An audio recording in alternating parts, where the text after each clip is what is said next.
Biotechnology, already known for some breakthrough therapies, it may prove to be one of the most exciting businesses of the 21st century. Its promise, medicines that could improve and save lives of millions of people. So far this year, biotech stocks with names like Biogen, Celgene, Gilead Sciences, Amgen have been among the market leaders, especially on NASDAQ. But for the past 2 days, not so. They've gotten whacked hard, down sharply on Friday, partly in response to reports an influential congressman had questioned one company's drug pricing. Those stocks tumbled again today. As you can see, the NASDAQ Biotech Index was off 3% today alone. That had a big impact on the markets overall, which were able to close well off the lows of the session. The Dow up as much as 80 points at one time, down as much as 87, finished the day just 26 points lower. The NASDAQ, though, a steep dive there, down by 50, more than a 1% decline. The S&P lost 5. Sheila Dharmarajan now taking a closer look at what's driving the sell-off among the biotechs. The sell-off started last week after congressional Democrats sent biotech bellwether Gilead a letter asking for more information about its pricey drug to treat hepatitis C.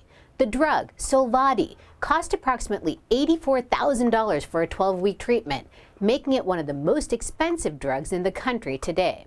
While experts don't believe that the inquiry will have a near-term impact on drug pricing, investors did become concerned that there will be more scrutiny on the entire industry and its pricing practices.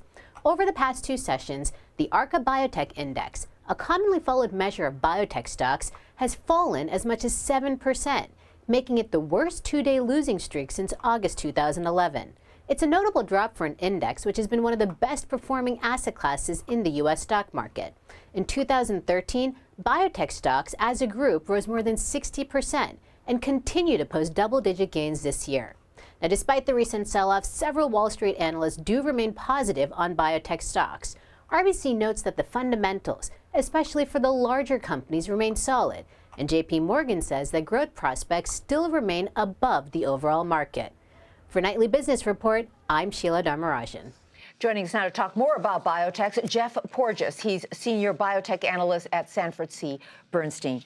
Jeff, this sell-off, as Sheila just reported, was triggered by the words of one congressman about one company. Is this an overreaction, this sell-off? Is it justified? Certainly, there was a lot of alarm about the letter from Mr. Waxman on Friday and potential risks to the biotech pricing model. We really don't think that there's much to be read into this letter, and the ability of Congress to dictate prices to pharmaceutical companies like Gilead really doesn't exist in the current legislation. So we aren't terribly concerned about that. However, it does signal some loss of confidence in the group, and how the stocks have traded is certainly instructive for those of us who've been very close to what's been a remarkable rally in the group over the last 2 years. So it's down, single digit in percent terms over the past couple of days, Jeffrey, but where do you think it ends? Is there more decline to go here? Yes, we've had about, give or take, a sort of 5 to 10% correction. The best performing stocks have been the largest caps. The worst performers have been the sort of early stage technology-based companies.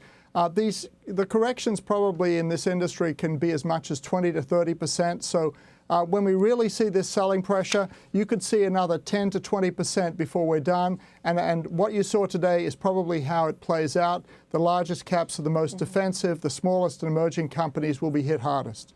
So, Jeff, what do you do if you own, for example, a biotech ETF? What should an investor do? Sell it or hold on for now? The biotech ETFs have been a great way to play the sector over the last 2 years. Most of them have more or less doubled, give or take, and a lot of the upside has come from the largest cap names. I would be making sure that portfolios are skewed towards those large caps. Something like Amgen today, only down 2% in the face of a big sell-off in the sector. Even some of the other large cap names, the Celgenes and the Gileads, are a safe place to hide in the event of a correction. Unfortunately, a lot of these ETFs are going to get heavily skewed around by some of these emerging companies that just don't have the cash flow support to their valuation. So if I'm tempted by the idea that this sector is one that over the long term, and I assume you agree with this, tell me if you don't, is going to be one of the really growth areas in medical technology, should I invest, number one? And if so, should I leave the stock picking to a pro like you? Well, look, there's no doubt we've seen revolutions in technology in the biotech field over the last year and a half or so. Cancer immunotherapy, nucleic acid therapeutics, gene therapy. These are just some of the very exciting opportunities that have emerged and in many ways have been validated. So the optimism you describe is certainly justified.